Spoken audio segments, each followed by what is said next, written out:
Hi, this is Tim of the 1916 Company. Welcome and thanks for logging on. If you love this watch, email me. I am still Team Mosso at thewatchbox.com. It is still in the description below. It is your purchase and pricing email question line for buying this or any watch you see on any of our platforms. Please reach out to me directly. I am Team Mosso at thewatchbox.com for pricing. Today, we discuss something that is rare and special. Made by FP Journe in 99 pieces. This is the FP Journe Tourbillon Remontoir Ruthenium edition. Made from 2001 to 2003, this was the Tourbillon Souverain version of the Ruthenium collection, a series of 40mm platinum watches made in 99 pieces each. 5 different models got the Ruthenium treatment. And what's fascinating is that the Tourbillon was the only of the first generation Tourbillon remontoir to receive a 40mm case. So if you want a 40mm Tourbillon remontoir from the first generation, this is the only game in town.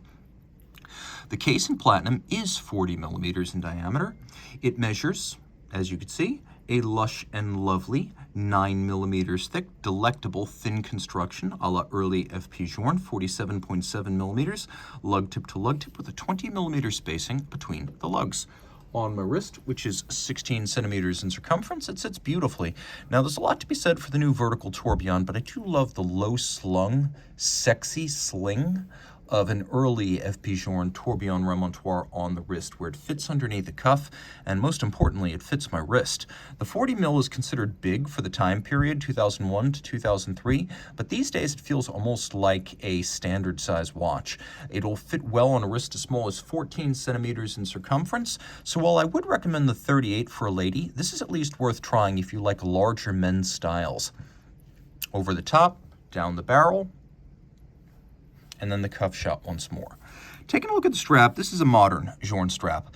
Back in 2001 to 2003, this would have been calfskin on the bottom. When you see small round scale alligator, then you know it's a more modern Journe strap. And the reason that gator is used on both sides, and there's this lovely burgundy color, it's because gator on the bottom lasts longer than calfskin. So while the strap is a few $100s more expensive, it makes for a longer wearing strap, and frankly, a watch like this deserves it.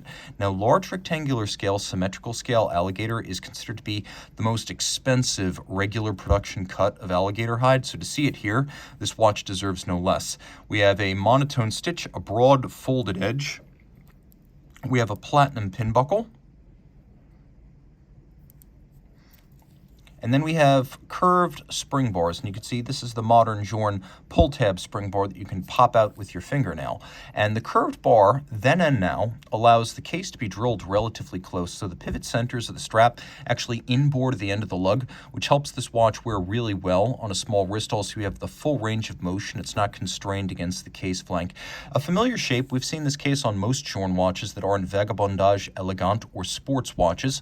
Since the original Tourbillon remontoir of 1999, we have integrated lugs, full polish, the mid-case defined by the flange of the case back in the bezel, a domed bezel profile, and then the double dimple knurled unsigned Journe crown. Unsigned because that's how it would have been done historically, and Journe is a scholar of watchmaking history. The dial. It's actually made of gold, but it's ruthenium coated to match the movement. So it has that wonderful dark metallic sheen. We have a subdial that is stamped brass, and it has radially arrayed Arabic numerals. We have the signature Journe tapered hand in blue. And as you can see, from a practical standpoint, this is what would be called a 4th series tourbillon remontoir, but those are 38mm. This has some of the qualities of the 4th series, including the large printing of the numerals for the power reserve, the small dial side screws, and then the flat remontoir cock. But it has features in common with all of the first generation tourbillon remontoir watches, including the open tourbillon remontoir cock, the power reserve that moves up and down rather than side to side. We also have a tourbillon here, which is the centerpiece. Now, Journe says the tourbillon is here for its romantic and historical value. It's actually the 6-position adjustment, the free-sprung architecture of the balance, and the overcoil hairspring, along with the remontoir constant force device, that are responsible for the timekeeping proclivities of this exceptionally accurate watch. He says a tourbillon is like breaking your leg, and then all of these other features are like setting it in a cast to fix it. So it is basically a romantic anachronism. And it is the best finished part of the watch by far. You can see we have this lovely, fully rounded steel cock for the tourbillon. You can see rounded and polished. Its base featuring a superimposed polished and beveled screw. The base here has satination and then polished beveling on its edge. We have a cage, filigree style. It's almost shaped like a bell, that's polished on its narrow top and then beveled on its side, and also beveled on its interior, which is deeply impressive, as it's very hard to bevel those small recesses. You can see the overcoil. You can also see into the guts of the movement below. And as with most Journe watches that are described as chronomètre, it has power reserve that moves backwards. Now, a few things about the power reserve here. It works like a marine chronometer. On a marine chronometer or a navigation clock, it was critical to wind the system 24 hours removed from the last winding. So it was important to know how long since the last winding, not how many hours until it stopped. As a result, a fully wound marine chronometer and this watch, when fully wound, will indicate 0 hours since wound. It is a 42-hour power reserve, but the remontoir constant force device only operates for 28 hours. So after 28 hours, it will deactivate the remontoir to keep the watch running, but it will no longer deliver constant force and thus constant amplitude to the balance. You know that it's deactivated when this little jumper starts scrolling or sweeping rather than leaping. You can see its bridge is also beautifully polished. These dial side assembly screws were a controversial element on early Journe watches, but in time they would become iconic and influential through the industry. You can see some of these earlier Journe watches sometimes develop a little bit of dial patina because of the way they were manufactured. So there's a little bit of staining here. It's never taken in water. It's not damage. It's just the way these things age. No two of them age exactly alike. On the reverse side, this is a brass caliber era FP Journe, but it is also an example that has ruthenium coat.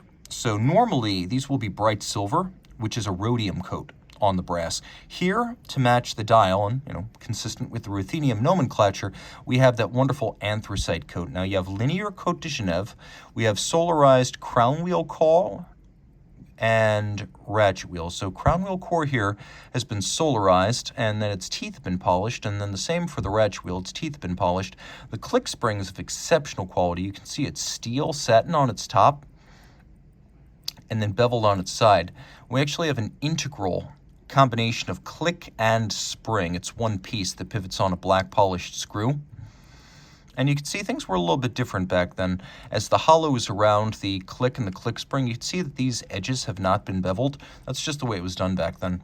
As you can see, it is the caliber 1498. What that means in Journe terms is that it is 14 French lean in diameter. 98 is the year work started on this movement. It has 25 jewels.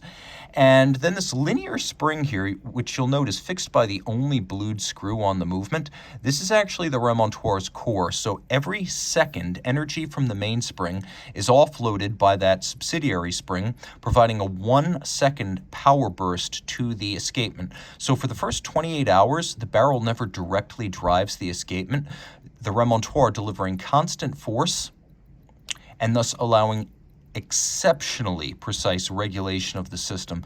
And that is the real heart and soul of this watch's mechanical concept.